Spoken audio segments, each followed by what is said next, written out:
Gracias. Agradecemos, senadores del PRD, su servidor como coordinador del grupo parlamentario, la respuesta que dan a acudir a esta convocatoria a dar conferencia de prensa. Lo hacemos en un espacio del PRD, que quede claro, en la definición de que lo hago no como presidente del Senado, sino como miembro del grupo parlamentario y como coordinador del grupo parlamentario. La presencia del senador Armando Ríos Peter, del senador Alejandro Encinas, del senador Zorro Ledo y del senador Luis Humberto Fernández, la destaco porque son parte de la conferencia y son parte de las respuestas que vamos a dar a las inquietudes de ustedes. Los temas son tres. Uno,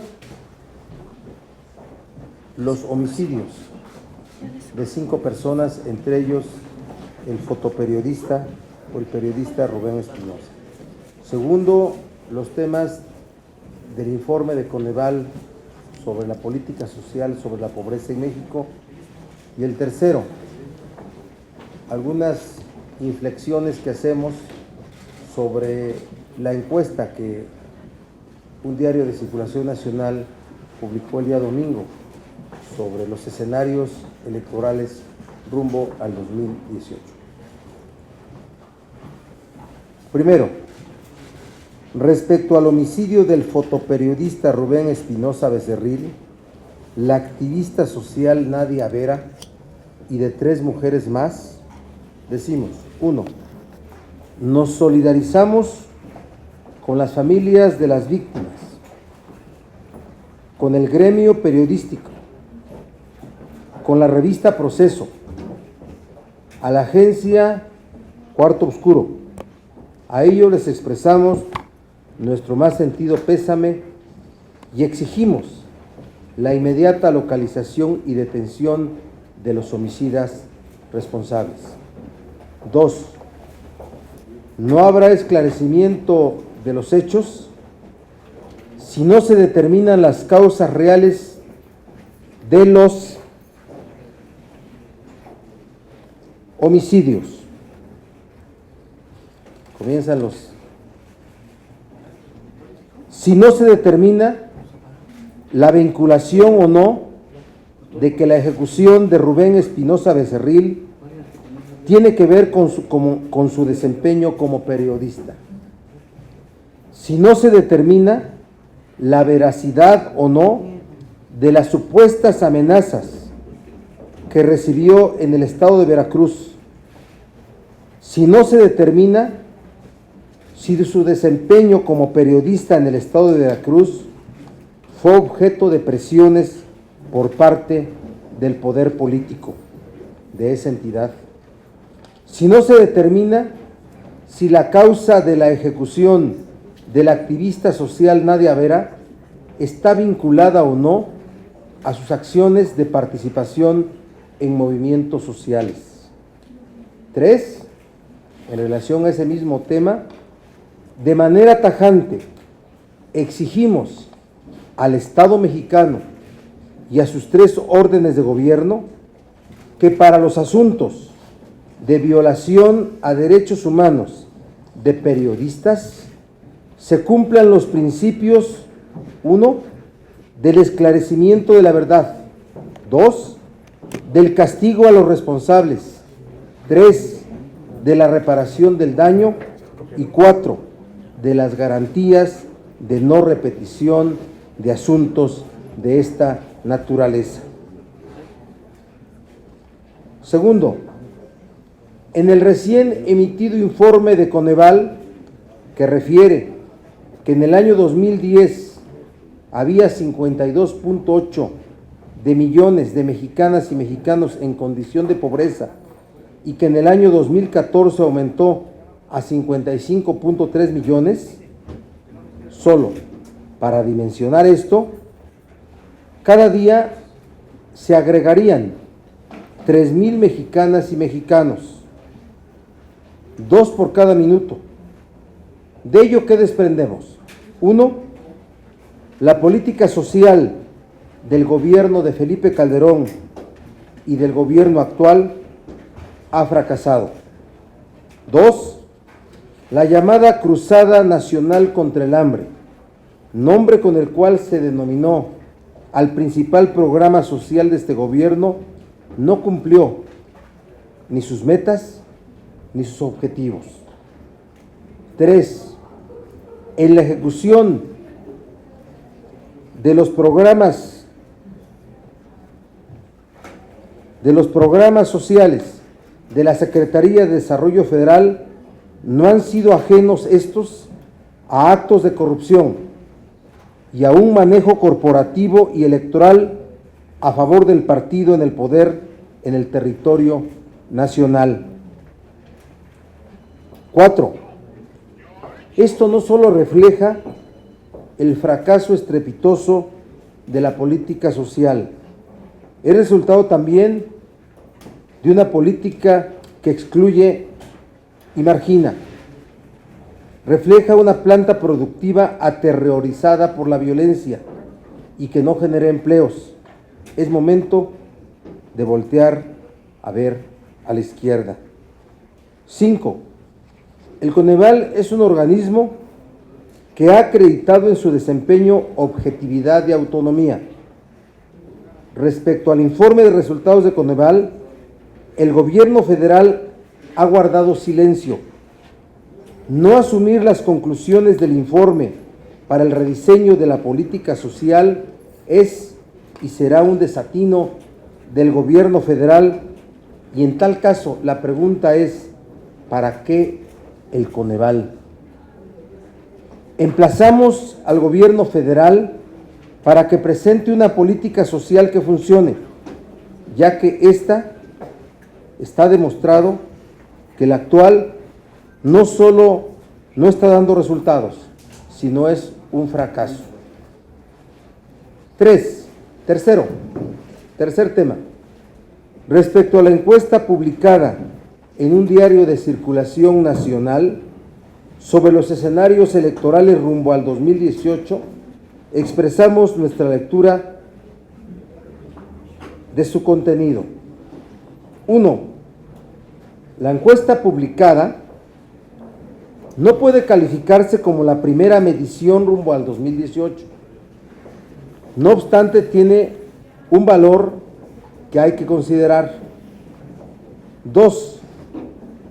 Saludamos que entre las 3 principales opciones electorales, 2 correspondan a la izquierda mexicana: la de Andrés Manuel López Obrador y la de Miguel Ángel Mancera. 3. De dicha encuesta se desprende que el PRI no cuenta con aspirantes competitivos. 4. Que la coalición PRI-Verde no es suficiente para alcanzar el triunfo electoral en el año 2018. 5. Que Margarita Zavala es la candidata más competitiva del PRI, del PAN. 6. Que la percepción social a 2 meses de la jornada electoral se ha movido respecto a partidos y personas. No es lo mismo el 29% del PRI, el 20% del PAN, el 10% del PRD, el 8% de Morena, el 7% del Verde. No es lo mismo. Se ha movido a partir de estrategias que cada partido ha manejado frente a la opinión pública. 7. Que la alternativa de participación de las candidaturas independientes está en el ánimo de la sociedad. Es el contenido de la declaración que queremos hacer frente a ustedes y a la opinión pública. Si hubiera preguntas, con mucho gusto las respondemos.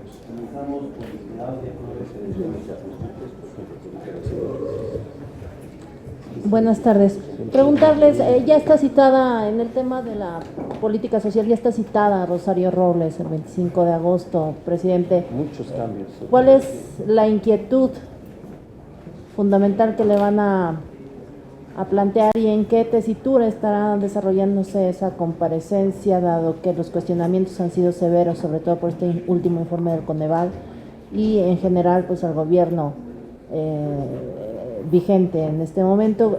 ¿Qué se puede esperar de esa comparecencia? ¿La van a recibir, digamos que como usted ha dicho en otras ocasiones, con cortesía política? Bueno, la cortesía política no debe estar ausente de ningún acto en el Parlamento.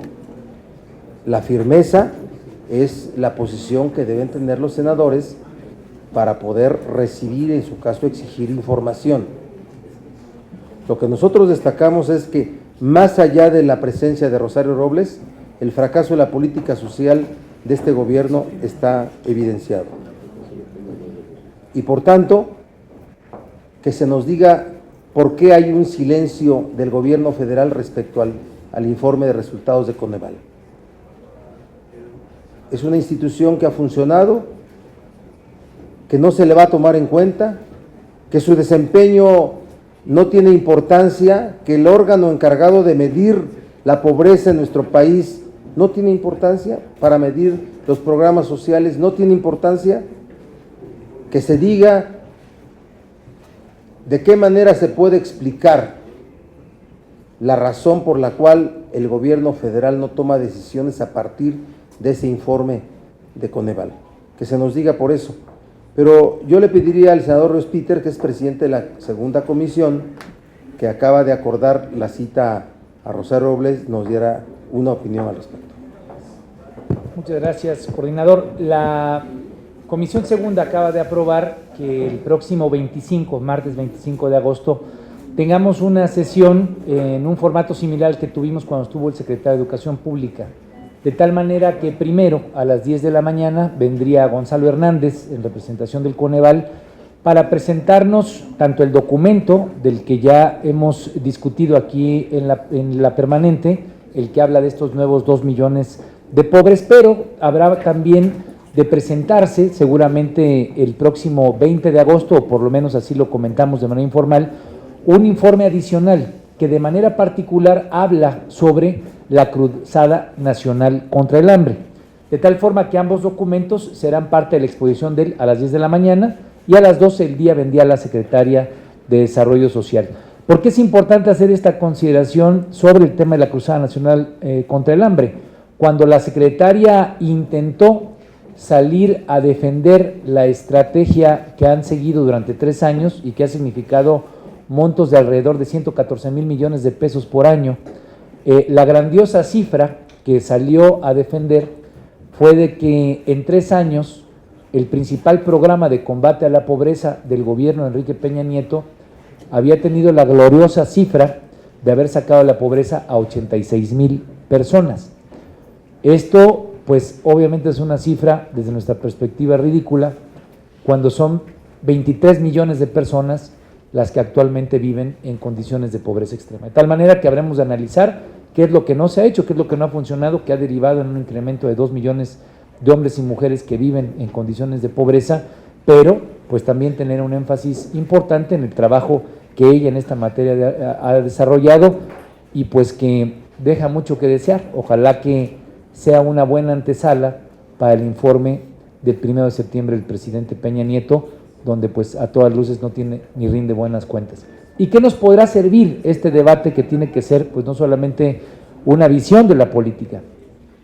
El 8 de septiembre habrá de presentarse el presupuesto de egresos de la Federación dentro del paquete fiscal, una estrategia que no te permite combatir la pobreza y que por lo tanto te lleva a incrementarla, tiene que cambiar de raíz. Y si ellos han hablado de un presupuesto base cero, pues esperaríamos que ya con cifras evidentes frente a la ciudadanía mexicana, pues tomen decisiones que saquen la política social del clientelismo en la que prácticamente 20 años la han tenido sumergida.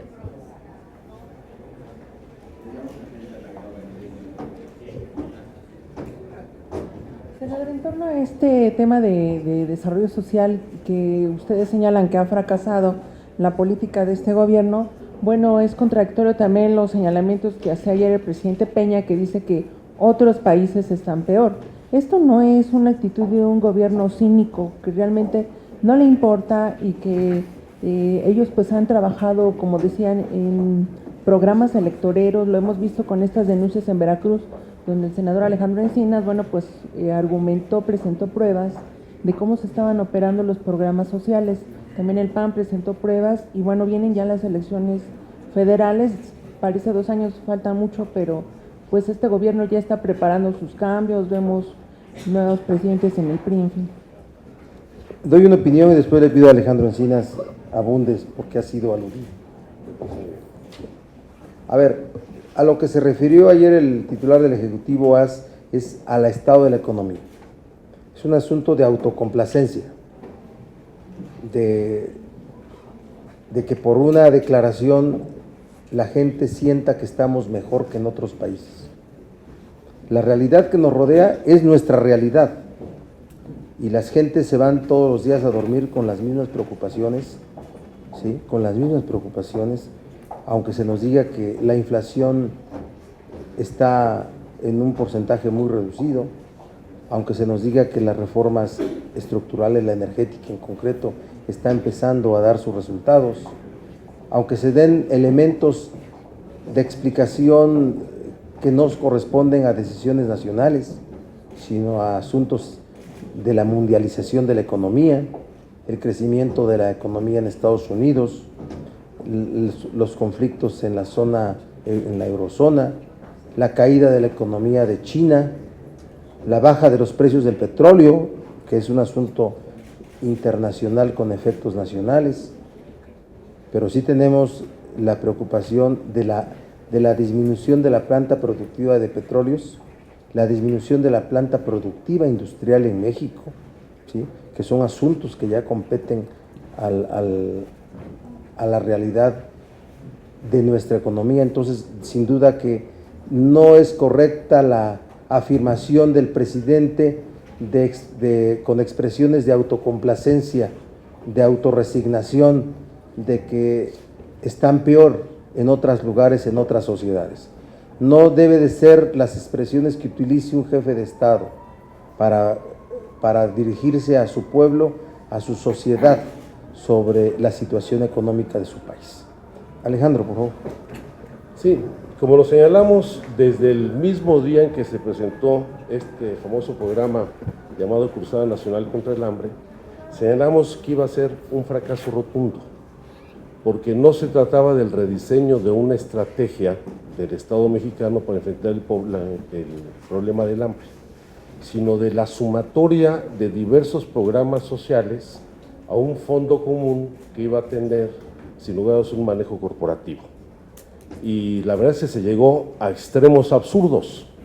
La Cruzada Nacional contra el Hambre integró 70 programas de 14 dependencias del gobierno federal, entre las cuales, por ejemplo, la Secretaría de Hacienda sumó el programa de bancarización de la población de bajos recursos, lo cual es absurdo, pues no le interesa a ninguna de esas comunidades tener un cajero automático si no tienen ni lo mínimo para alimentarse. O se sumó por parte de Sedagro el programa de mantenimiento y desarrollo de la infraestructura de riego, cuando toda la población en condición de pobreza extrema vive no solamente en comunidades dispersas, sino en zonas de temporal. Y el colmo es, por ejemplo, el programa que incorporó la Secretaría de Gobernación, que era cumplir con su obligación de pagar a los gobiernos de los estados la alimentación de los presos del fuero federal en las cárceles de las entidades. La verdad es que resultó grotesco. Y terminó, como lo dijimos, en una cruzada por los votos, en donde si analizamos los primeros 400 municipios que se incorporaron, no se incorporaron al programa en función de sus condiciones de marginación o pobreza, sino en función del peso electoral que tienen en cada estado. Y bueno, los primeros ensayos fueron en Acapulco y en otro municipio de Guerrero de los Libres, Ayutla de los Libres en Guerrero, en donde se pretendió hacer un manejo político desde un principio en estos dos municipios. El mejor ejemplo de la corrupción y la corporativización de esos programas se da en el estado de Veracruz, donde no solamente hicimos la denuncia de cómo se falsificaron los programas de beneficiarios, se inventaban beneficiarios, se retiraban justamente de los cajeros automáticos los recursos para el programa de empleo temporal y se utilizaban para fortalecer la estructura electoral del PRI. Y eso se volvió a acreditar durante la jornada electoral, y si ustedes revisan las denuncias que existen en la Fiscalía Especial de Delitos Electorales, la mayor parte de estas denuncias se concentran en el desvío de estos programas. Yo creo que este es donde, bueno, y además en Veracruz, me señala aquí Armando, es donde más creció el número de habitantes en condición de pobreza, donde de los 2 millones de ciudadanos que se suban a la pobreza en nuestro país, 500,000 viven en el estado de Veracruz. Entonces, es un fracaso desde su origen, porque no hay una visión conceptual de una estrategia integral, territorial, que permita la organización comunitaria, el desarrollo de infraestructura y equipamiento, y particularmente el fortalecimiento de la infraestructura productiva para que la gente pueda enfrentar los problemas de la pobreza y del hambre, y lo único que están de hecho es destinar recursos para repartir dinero y comprar votos.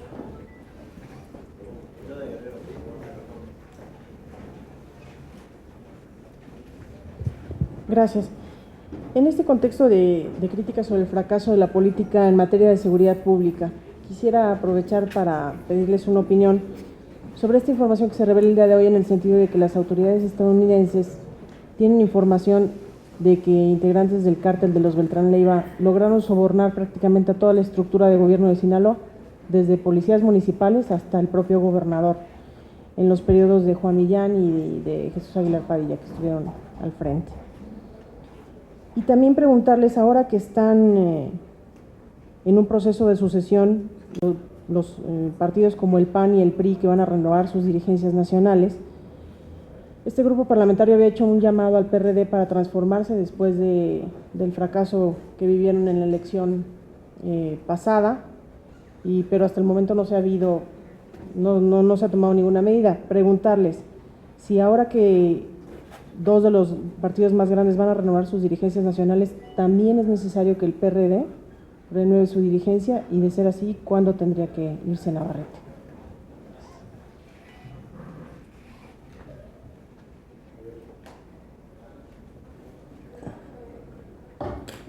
Bueno, lo primero es decir que lamentamos que desde la inteligencia que se desarrolla en Estados Unidos y que se despliega por todo el mundo, violando las leyes nacionales, violando la autonomía de los países, tengamos que informarnos de lo que ha ocurrido en otras administraciones de gobiernos estatales, como el caso de Sinaloa. En México nunca terminan de resolverse las cosas, nunca terminan de aclararse las cosas. La suposición de gobiernos vinculados al narcotráfico de muchos estados de la República han estado presentes. Bueno, no se da el caso inclusive que hay exgobernadores que tienen órdenes de aprehensión, ¿verdad? Y que están en territorio nacional protegidos por el poder político, que son intocables por la protección que les da el poder político. Ya no fueron, sino por el poder político. Se da en México que políticos vigentes mexicanos tienen investigaciones y tienen hasta órdenes de captura en Estados Unidos, y simple y sencillamente México se ha convertido en el país en donde nunca se esclarecen las cosas. Hablo en nombre de mis compañeros, no dudo en decir que no nos sorprende este tipo de información, pero tenemos que caracterizarla. Es la de un gobierno que se entromete en las realidades de todo el mundo. Y puedo decir que qué bueno que lo haga, pero hay que calificar también como un asunto inadmisible, ¿sí?, de injerencia política, de vigilancia política judicial. No se ha dicho que la detención de Joaquín Guzmán Loera, la detención hace un poco más de un año, tuvo que ver con actos, información de inteligencia del gobierno americano, que solo así se pudo. Vamos a ver qué sabía el gobierno americano en poco tiempo sobre la preparación de la fuga y la fuga. ¿Verdad que sí? Muy probablemente lo vamos a conocer. lo vamos a conocer. Y entonces, nuevamente la pregunta, ¿y cuál es la realidad mexicana respecto a esta crisis? Para nosotros el deterioro de las instituciones involucradas en la seguridad pública está evidente. La cadena de mando en el sistema penitenciario, en el sistema policial y en el sistema de México está evidenciada. Así es que no nos extraña que pueda ser verdad esto que se está divulgando de los vínculos de dos exgobernadores de Sinaloa. Y después de eso que no se agote como ha ocurrido en todos los casos, no en algunos, en todos los casos, de que no pasa nada, de que el silencio de los culpables o el silencio de los inocentes está presente siempre en nuestra realidad, lo que nos rodea. Eso es lo que te podemos responder, no sé si se asuma como tal esto. Después, ¿perdón? Anthony Güen ya se fue, anteriormente ya se fue. Después, a ver, sin duda que los partidos políticos están asumiendo sus estrategias rumbo al 2018. El PAN la ha asumido con su relevo, con las características que hoy tiene su partido. Eso no nos toca a nosotros caracterizarlo, es un asunto de panistas, respetamos mucho, pero tiene una connotación, una caracterización el proceso de relevo del Partido Acción Nacional. El PRI está iniciando en sus formas, en sus protocolos, ese relevo para ajustar su estrategia rumbo al 2018. Y el PRD lo debe de hacer. En el PRD no se ha hablado de relevo, hemos hablado de transformación. Y yo ratifico que yo veo a Carlos Navarrete como quien puede encabezar la transformación del partido. Hay Consejo Nacional este fin de semana y sé que ha empezado a circular un documento donde hay una serie de propuestas para la transformación del PRD. Yo no lo conozco aún, lo conoceré y tendré una opinión sobre ese documento, pero la ruta es la transformación del partido más que el relevo de la dirección.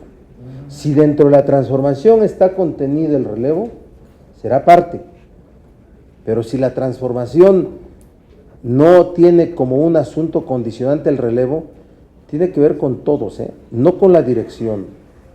Podrá haber una nueva dirección, ¿sí? Podrá haber una nueva dirección, pero si no hay transformación, esa nueva dirección no podrá hacer muchas cosas, porque el modelo partidario es un modelo que está dado en estatutos, que está dado en reglamentos, que tiene una visión clientelar del control del partido a través de las corrientes, ¿sí?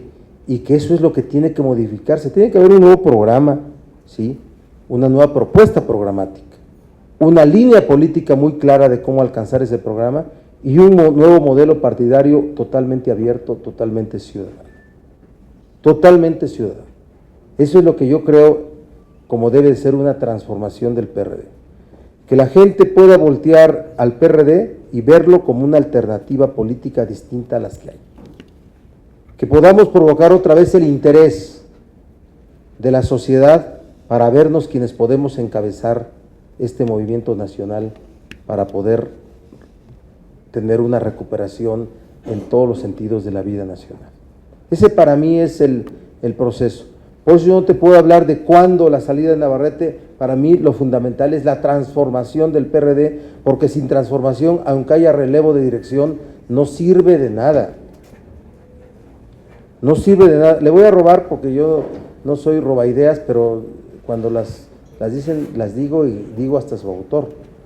Me acaba de decir Suero Robledo una frase que me ha gustado mucho. Me gustaría ver un PRD en donde pudiera volver a estar el ingeniero Cárdenas, Porfirio Muñoz Ledo, Alejandro Encinas y muchos otros. Yo sí estaría con ese PRD transformado que pudiera incorporar a gente como Alejandro, con gente como el ingeniero, gente como Porfirio. Casi lo hago llorar, ¿eh? No, espero que sí. Yo espero que sea. Navarrete tiene la capacidad y ustedes lo conocen. Tiene fuerza, fue producto de un proceso interno muy amplio, que tuvo resultados a favor muy abundantes. Ya he hablado de ese proceso yo, pero ahorita no voy a ponerme a desgarrar las cosas. Entonces él puede encabezar la transformación, él a la cabeza puede ser el que encabece esta transformación, pero que tenga objetivos específicos, que los he dicho, y que sea un partido en donde pudiéramos, es muy complicado eso, pero lo digo como un asunto de propósitos de aspiración, el partido en el cual pudieran estar los que se fueron,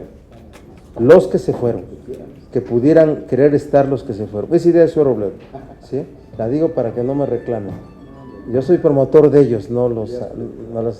Entonces, eso es lo que yo te puedo decir, Claudia. Eso te puedo decir, y yo espero que este Consejo Nacional sea un consejo muy productivo, muy exitoso, donde se hable de una verdadera transformación. Pero si se queda todo un diseño de los mismos temas que han sido producto del debate interno, que no han salido, y si se queda el mismo modelo partidario, no hay transformación. Te lo digo con mucha claridad. Pero yo sí confío en que Navarrete puede encabezar esa transformación partidaria.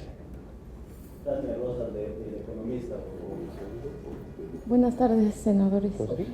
Solo para preguntar, senador Barbosa, si ya tiene pactado un periodo extraordinario o cómo va a saldar este artículo transitorio de la Ley General de Transparencia y Acceso a la Información, que dice que a más tardar el 31 de agosto debe el Senado y la Cámara de Diputados aprobar un programa de reorganización administrativa, justamente para que se le apliquen todos estos ordenamientos en materia de transparencia? Por favor, gracias. No hay necesidad de un periodo extraordinario. En la sesión de instalación de la Cámara vamos a aprobar ese programa, ¿sí? Que es antes del arranque del periodo ordinario, que es el 1 de septiembre.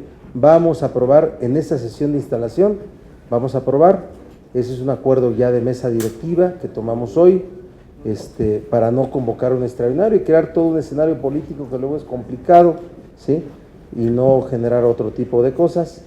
Así es que ese programa está terminado, se va a circular en grupos parlamentarios para su opinión, porque involucra un acuerdo de todas las fuerzas políticas, y está muy claro. Lean el artículo 13, y dice: aprobará un programa de organización o reorganización que debe contener al menos todo lo que debe contener ese programa. Inmediatamente. No es una forma de evitar la implementación, es inmediata para los temas inmediatos, ¿sí? Pero no es un asunto de que hasta dentro de 2 años o hasta que termine esta legislatura, ¿de acuerdo? Que quede claro que nunca se hizo se diseñó este transitorio para no cumplir con la ley, ¿de acuerdo? ¿Qué otra cosita? Señor Antonio. Adelante, Claudio.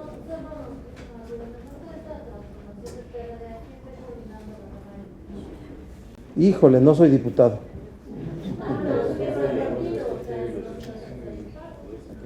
Bueno, yo solamente tendré opinión respecto de quien sea electo.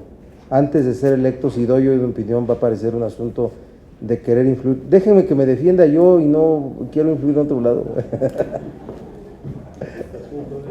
Es asunto de ellos, pero... ¿sí? ¿Qué onda? ¿Ya? Serían todas las preguntas. Gracias.